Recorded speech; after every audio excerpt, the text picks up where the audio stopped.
All right, 7 p.m. So let's call the March 2015 Visual Resources Review Board meeting to order. The first item on the agenda is the approval of the minutes from the January 15 meeting. We did not have a February meeting due to snow and ice conditions. So That's correct. any discussion on the January minutes? Okay, do I hear a motion?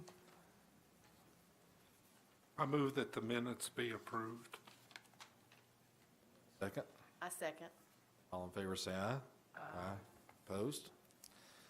Motion carries. The second item is the wall signs that have been approved since our last meeting. Is there any discussion on those from the board? Or Ashley, do you have anything you need to add to any of those? Not unless you all have any questions. I have the permits with me, so if you wanted to see renderings of what the proposed wall signs would look like, I certainly can show those to you.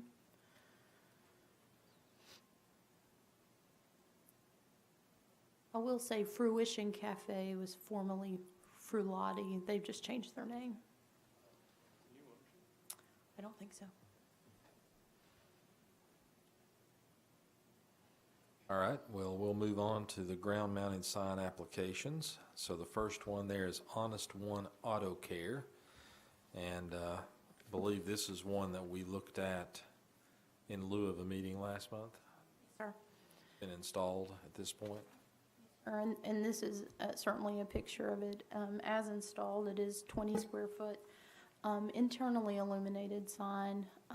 If you'll remember, the first revision showed the navy background, and there was some concern that it may not be visually visual really from vehicular traffic on Campbell Station. So they have revised it to the white background per the board's recommendation.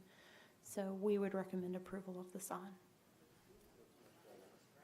And so I drove by there. You can really see that. It pops for sure. You have a motion? I make a motion, we approve it. All in favor say aye. Aye. Opposed? So the next item is the Nukes Eatery. This is actually a tenant panel change out for Nukes. They're kind of going through some rebranding.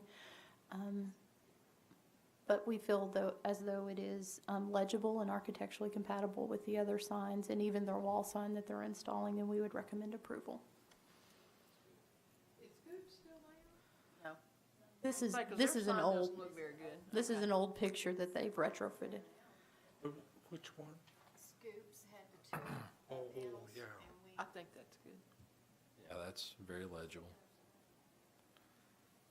The vapor shop is there now. Sapphire Vapor.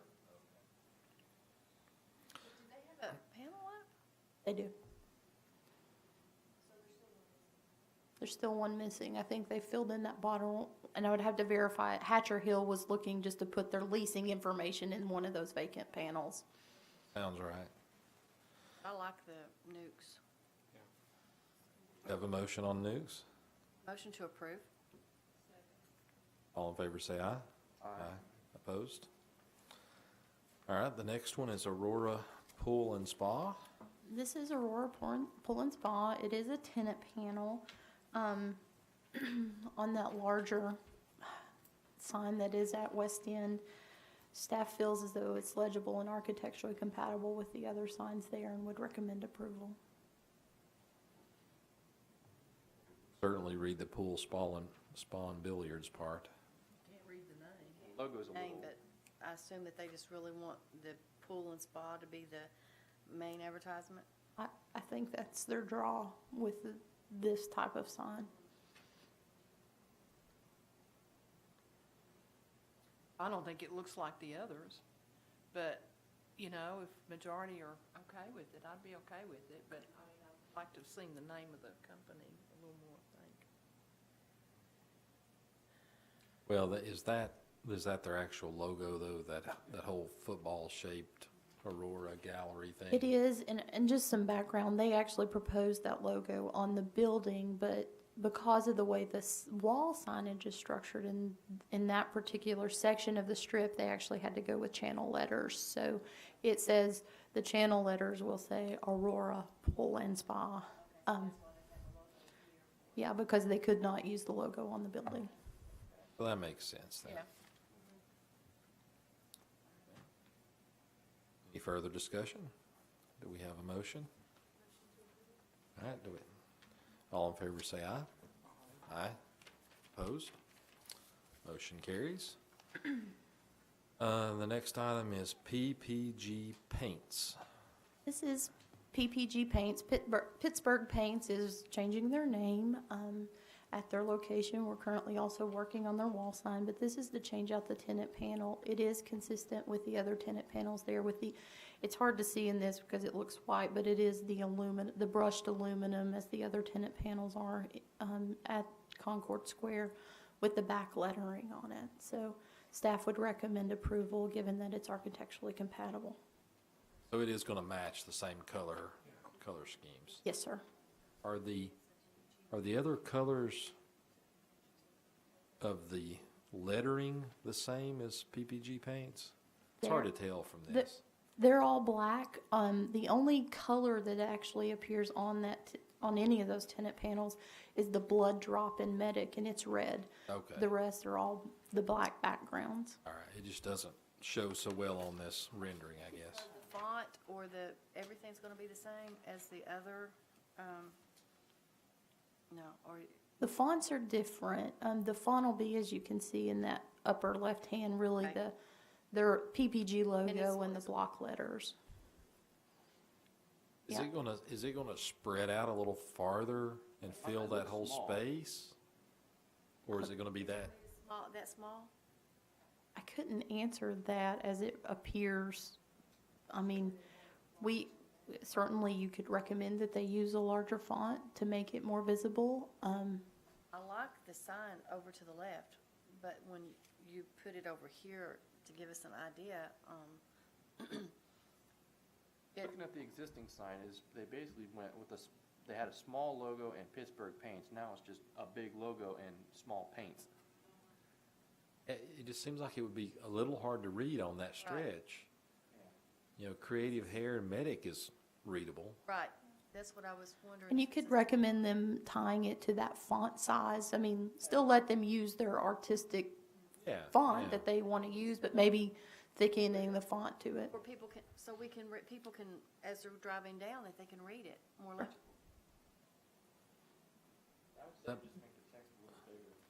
That panel, it says is what, 7.5 inches? It's small. They're small panels. I mean, they're not, So they need to fill the They panels, need to fill basically. that panel as much as they can. and I will say, not to argue their point, they may not be as concerned with their tenant panel since they are the front tenant facing Kingston Pike and have considerable wall signage visibility from Kingston Pike. Sure. Well,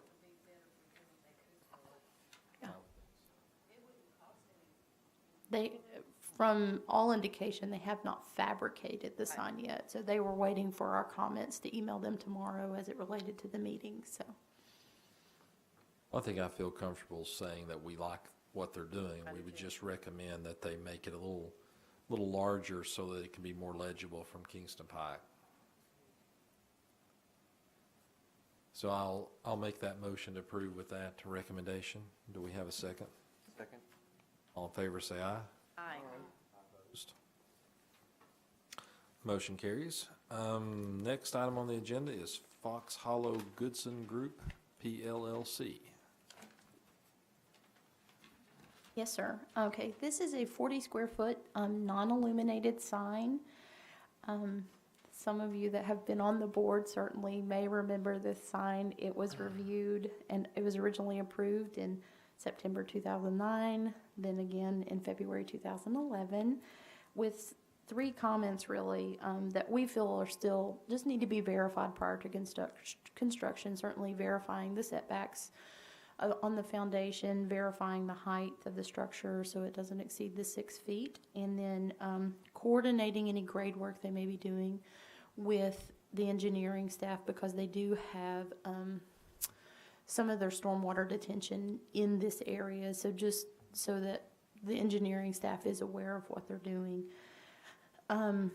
Again, it was never constructed, and they are back requesting approval. We had issued sign permits, which are only good for 180 days, so staff would recommend approval subject to the verification of those 3 items.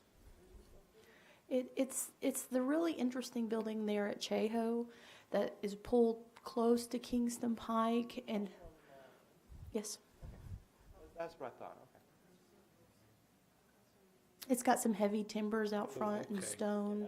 Yeah. Yeah, it's a good very looking. attractive building. An architecture firm, I just didn't know that Yeah. it was this one. And it's a very good looking sign, it still is, so. It matches the building. It does. I mean, they're not gonna, I would think, go to that expense with that building and put a tacky sign out front of it. I like it, I like it. Okay, any further discussion on Fox Hollow Goodson? Do we have a motion? Second? All right, all in favor say aye. Aye. Carries. Could I get who made the second? My apologies. Jeannie? All right, the next item on the agenda is the Old Stage Hills subdivision. I think we've started to look at this one as well. You have, I thought it looked familiar. I was like, did we not talk about this? they wanted, it was gonna take some while to get the granite, the etching in the granite. They're using a monument company to do it and to get it back to start fabrication. So that's why they just wanted your feedback on how the sign is. But the existing sign is certainly in a condition of disrepair, and so it actually predates the town in its construction. So, and if you're familiar with it up close, I mean, from afar, it's not as bad, but up close, there's some significant weathering and issues that are going on with that sign.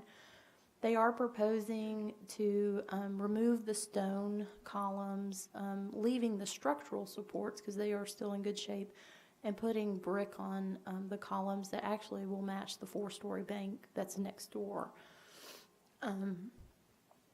The Board of Mayor and Aldermen granted approval for the right-of-way use request for the sign back at their meeting on February 26th, and that approval was subject to review and approval by the VRRB. The letters, I know there was some questioning about the letters. They are white and are routed into that. They are still working with staff on really revamping the landscaping that exists there. And there's a tree that it may or may not make it, but, and during construction of the bank, they actually ran an electrical line over to the sign, so they're working on some lighting options there, because currently it's the solar panel lights that you can pick up at any home and garden store that around the town. So we are still working with the applicant as it relates to the landscaping and the lighting, but we would recommend approval subject to those 2 things. I like the sign, I think it's gonna Yeah. really stand out. Better than the other one, for sure. Especially now with the matching brick, that's really nice. When do they hope to, after approval, to get it up or start are they gonna start as soon as we approve it then? They were hoping to, actually, we've been working with Nick Myers on this, and he's kind of spearheading this project. His indication is they would like to get this started as soon as possible before their construction for their business gets up and running for the season. So I think once the granite comes in, they'll be ready to start. I think that's the element that's real, and this approval is really what they're waiting on.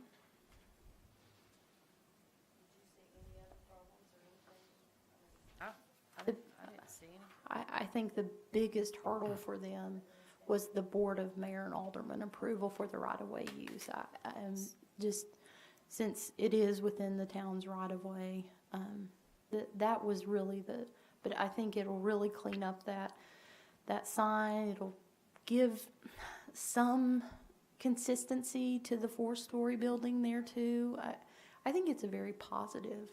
They have to come Yeah. back for the landscaping, or do we, because there's, There's actually quite a bit of landscaping that has not come up yet that is out there, and they're looking to see, once it comes up, what's there and what can they incorporate in, yeah. back before It will- us? it will Oh, not. It will not, okay. Because it's not a full-blown landscape plan. Gotcha. I know. Are they talking about ground lights shining up on the sign, or a light on each brick column would be pretty too? It would be ground-mounted lights because of our shielding requirement. And so we're still working with them on a fixture that would be compliant with our outdoor site lighting ordinance. Well, I recommend we approve it. I think it looks fine. Is there any further discussion? Are you making a motion? I am making the motion that we approve the geospatial sign. We have a motion. Is there a second? Second. All right. All in favor, say aye. Aye. Opposed? Motion carries. The next item on the agenda, let's see, that was Old Stage. So now we are at Hanover Court Subdivision Landscaping Plan. Yes, sir. Hanover Court subdivision was originally approved by the Planning Commission, the preliminary plat back in May of 2007. Some activity occurred at that time, but due to market conditions, the development became idle for a number of years. The developer currently has submitted a preliminary and final plat to the Farragut Municipal Planning Commission in hopes of getting this project underway and completed. As a part of that packet is the landscaping plan to go along with the platting process. Within your packet is actually the old landscaping plan. I had laid at your place settings, the revision that came in today. I have a large set here if we need to look at it too, but we had supplied the applicant with the comments, the 4 comments that were outstanding. The latest revision addresses all 4 of those comments. Okay. So they've been very great to work with on this project, and as such, staff would recommend approval subject to any revisions that occur to the plat in the platting process, then be reflected in the landscaping plan. Kind of a catch-all. Sure. Triple Crown Boulevard. So it wasn't too far off. No. You were in the vicinity, I was for sure. ahead of the game. That's true. What's the bold black line that seems to run along the sidewalk there? The bold black line would be the sidewalk. Left? Or where? Oh, I see. Sidewalk. I know on the other side of the street, it's just, looks like normal sidewalk in certain spots, it's just really bold and bright. Is that a bicycle? Spaces? Bicycle On route? the other side, there wouldn't be a sidewalk. So there's only sidewalk on one side until you get to the trail connection to the north and to the west. Up, there's like a place for a bicycle. So on the left-hand side, will this be like a bicycle like a little? Within, you mean coming out to South Watt Road? There's a pedestrian walking trail that comes off of, it's Oxford Lane. And Condos or this, whatever. this isn't working, or I would, kind of to the northwest there, past unit, and forgive me, I don't have the unit numbers, right in the bulb of the cul-de-sac it comes out, and then ties into South Watt Road there to the walking trail, or to the sidewalk actually, that's on that side of the road. And that's the only pedestrian connection other than the sidewalks within the development. Certainly tying the sidewalks out to Old Stage. So certainly this neighborhood it's surrounded, well, on 3 sides. You have a commercial district on the back, you have roads on the other 2 sides, and then I guess residential on the 4th side. And just looking at it quickly, I'm not sure, but as around those 3 sides, would a lot of what's in there be an evergreen type planting material that would stay throughout the winter? It's more,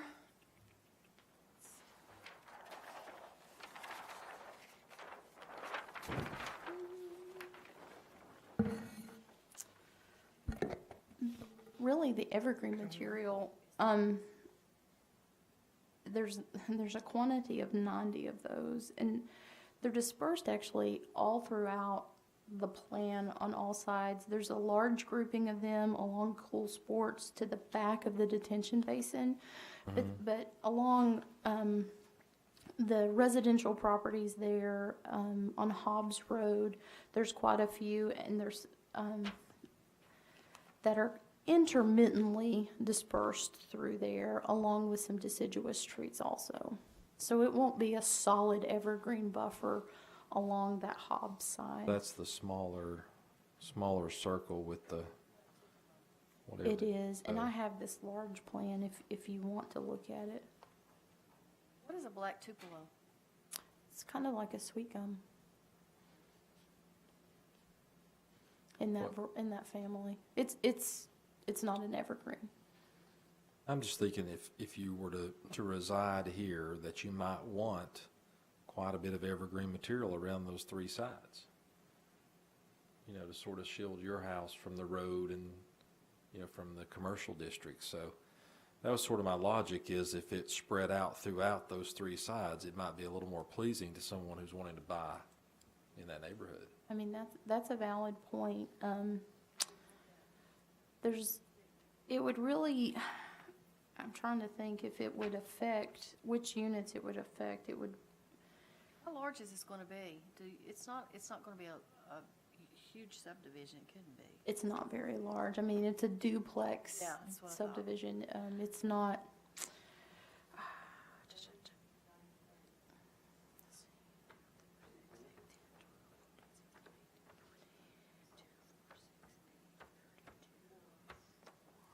34. Yep.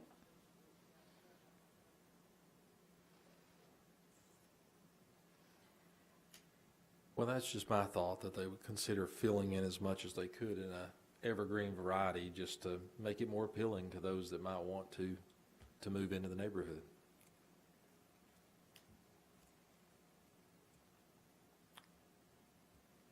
That's the reason I was asking about the black tupelo, how large it gets and how, because it looks to me like there's a lot of that. And I'm not really familiar with how large it gets. It says, There are 50 of those. Let's see.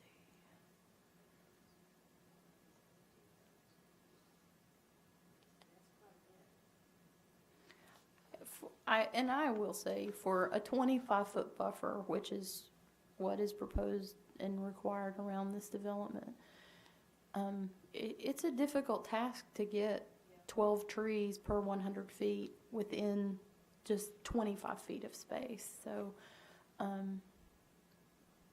guys were happy with it? I mean, we actually, back along that Cool Sports line, we had asked them to change out. They had some Zelkova that was actually to the end of Hanover Lane, and there's some drainage from the road coming back there.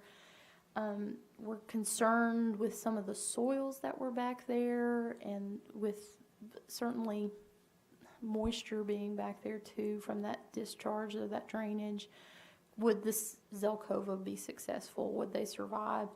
They've actually replaced those with the bald cypress, just like that are in Turkey Creek along the roads, which I think are very attractive, however, are not evergreen.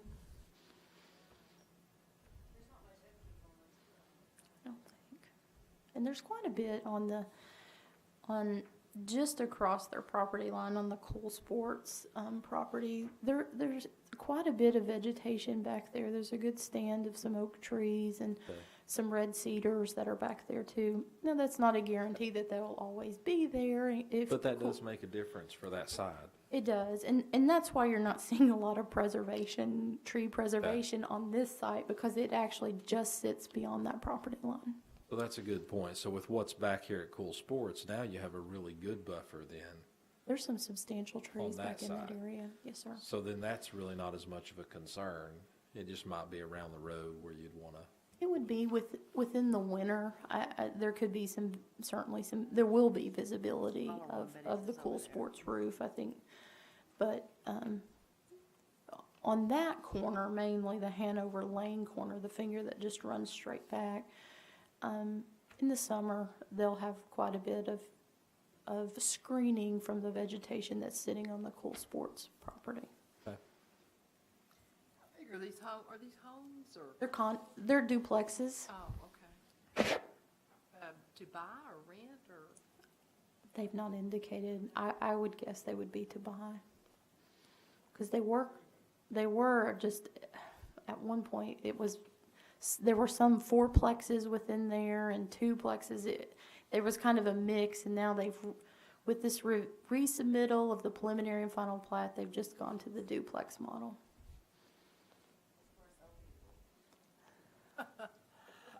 Well, Not necessarily. Y'all can't climb the stairs.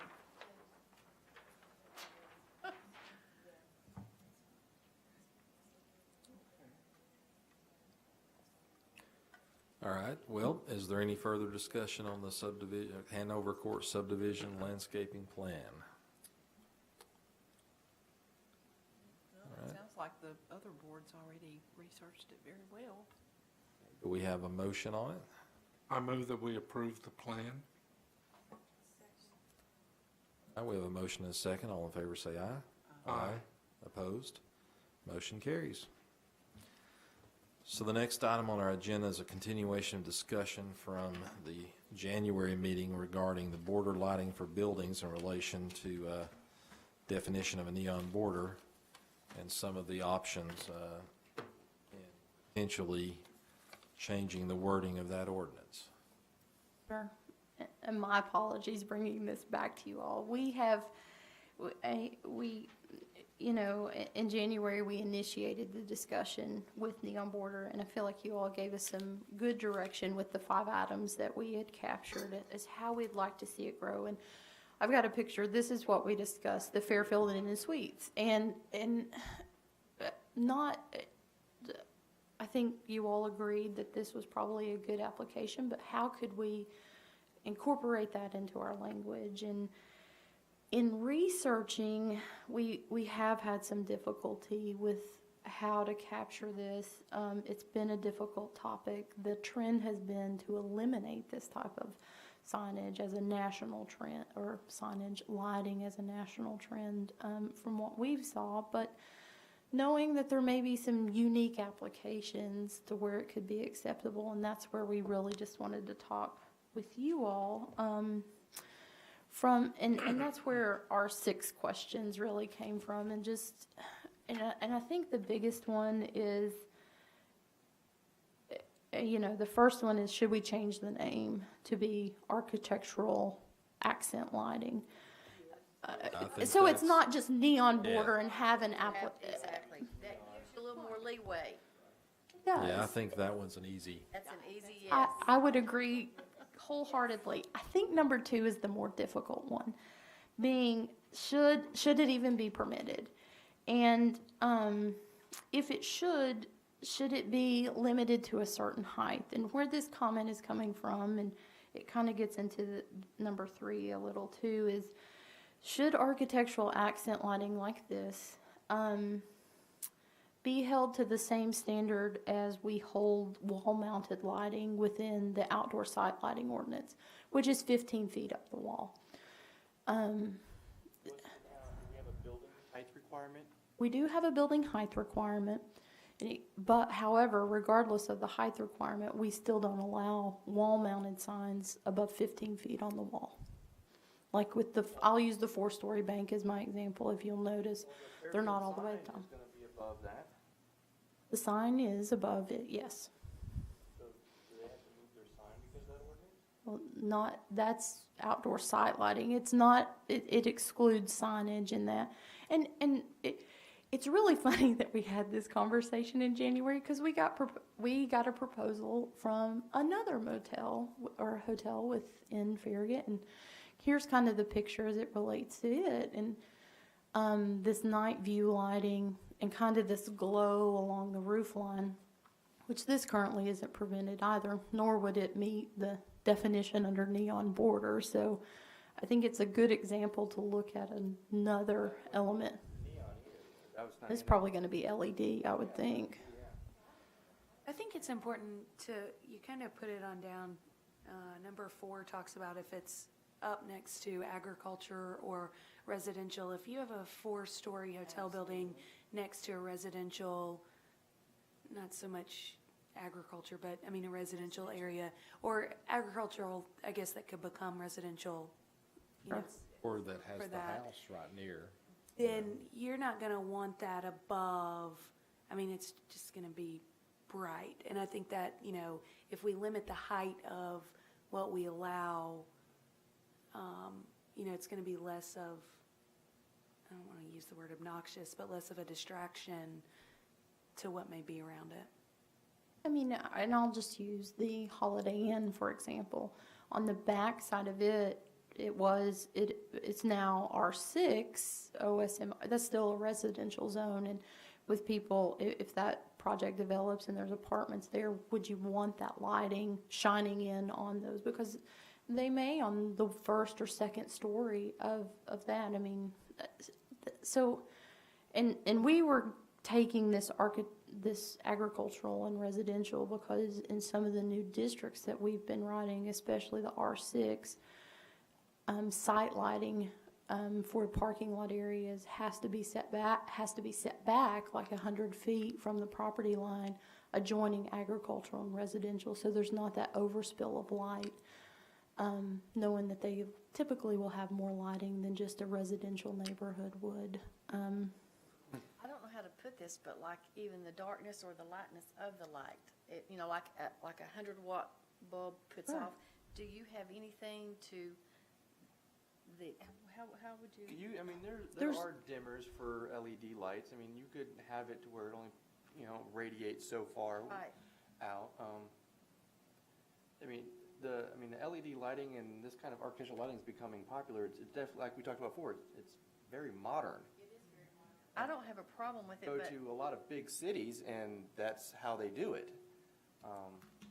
So I guess it's, you know, We could And- look at restricting the lumens or the output of the light too, what I within was that. talking I mean, about. yeah. I didn't know how I to mean, put that could that. be, we could say this is the maximum output that you could Right. have, just like we have with foot candles in our commercial districts with the outdoor site lighting. I mean, and we could set something fairly low, that way it's more of a glow than an obtrusion.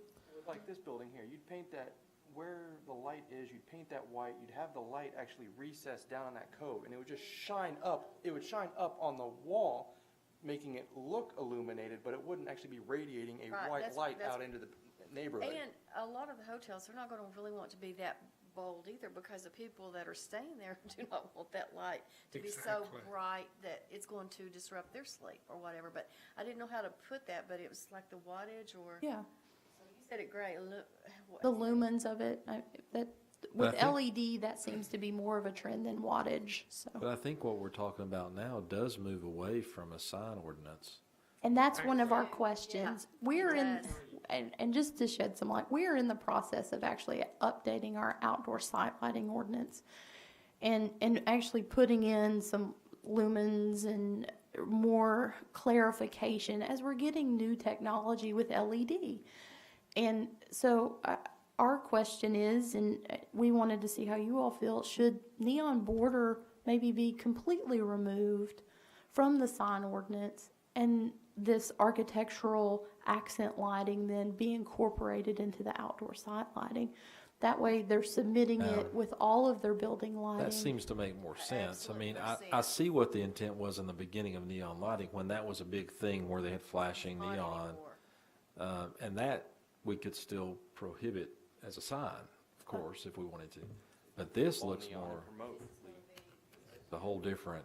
Oh, different. Right. As realm. long as It they is. have this and we're approving the sign, we know that they have this because they'll still need to match and be compatible Good and point. look similar enough. You know, you wouldn't That's a want good it to be point. completely off.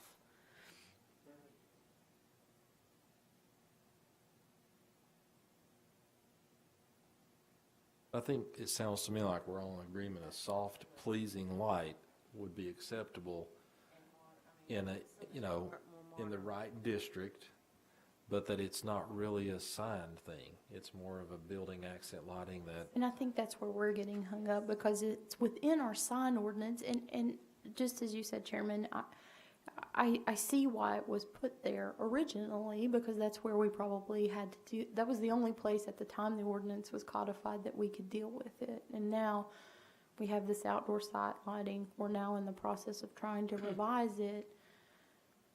Is now the best time to remove that from the sign ordinance and go ahead and place it that way. And two, it's not just looking at it compared to the signage, it's looking at it holistically with all of the lighting proposed for the development or the building. I think this is something that can't, Planning Commission. I think this is something that can't really wait, because you're gonna find more and more, that are coming to you, so we really need to update as soon as possible on this. Well, I think you all have provided us with some really good feedback. I think I really understand the intent that you're all looking at, and we'll move forward with there. Like I said, we are working on the outdoor site lighting and just trying to be sensitive, and then two, if you all feel comfortable with it, we'll even include limiting it on elevations against agricultural and residential uses. I would think so. Well, Think- before us, normally, I mean, unless there's some, okay, so it'll be with, like she said.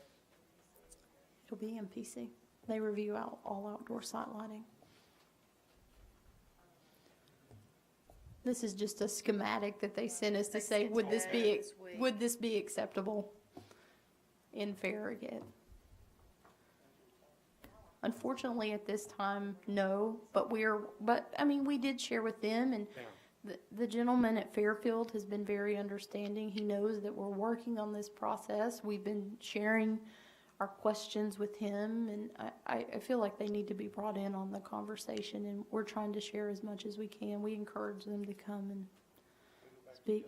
Sure, absolutely. You're saying you will limit it to 15 feet. So with 15 feet from ground level, and with that awning there, that 15 feet would probably go no higher than that first window, and it wouldn't even be seen. It would be about where that banding occurs. Would they put it, like, break it up? But you're talking about limited if it's You're- around yeah. agriculture or residential. We wouldn't allow it on any elevation On any facing. elevation, okay.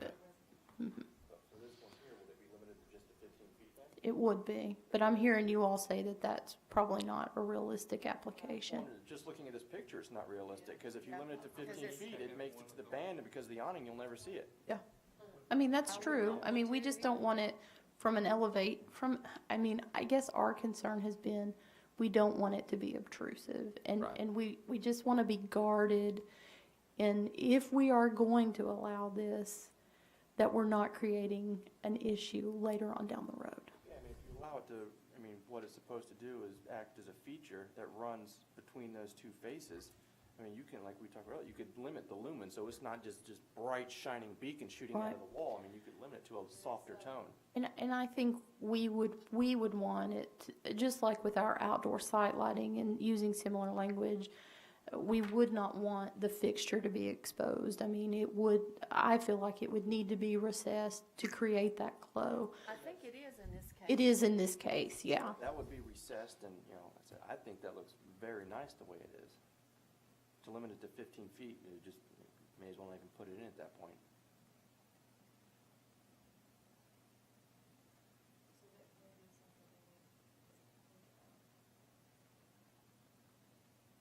What's going on here, proposal 35 Right, feet. that's what he's Yeah. talking about, because the 15 would not, that would be just half, it wouldn't go up past the middle window. I mean, if we limited it to 15, it would only go Yeah. right about Not there. about, I up to the know. middle window, That big awning coming out the front, you'd never see it. It'd be pointless.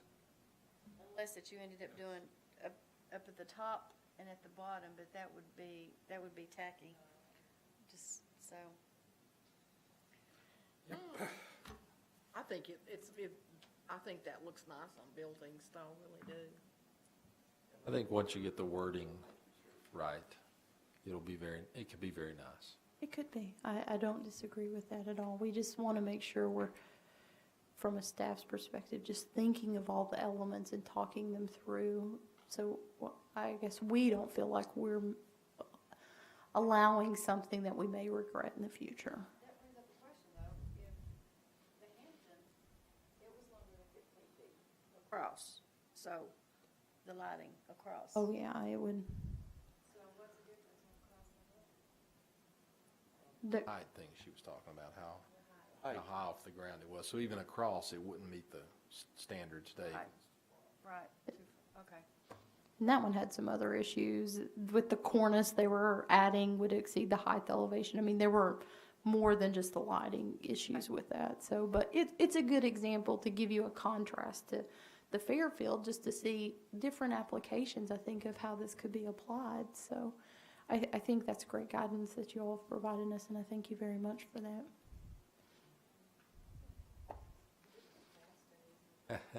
Well, is there any further discussion? All right. Is there anything else, Ashley, we need to talk about tonight? I will just fill you all in, since we did not have the meeting last month, we did have to move forward with adopting the architectural design guidelines. The Board of Mayor and Aldermen has approved them on second reading as of March 12th. We're in the process of getting all of the document put together with the ordinance and the resolution, and we'll be producing some of those. So you all will be getting a hard copy once we get them copied off. But if the final draft is on the Town of Farragut website /design. All right. I have a question. Yes, ma'am. Are we going to address, I know Jerry Benton is not well, but is he going to retain a position, or are you going to fill his position? We've made a request to fill the position. You don't know if okay, so that's in June, Yes. so that's a couple more months away that, okay. I don't think we had anybody on our pending list. So they're trying to see who might be interested in serving on this board currently. So if you know anyone that would like to serve on VRRB, please have them get in contact with me, Mark, or Allison. All right. Well, if there's no further discussion, we'll end this month's meeting of the Visual Resource Review Board. Thank you very much. Thank you all very much.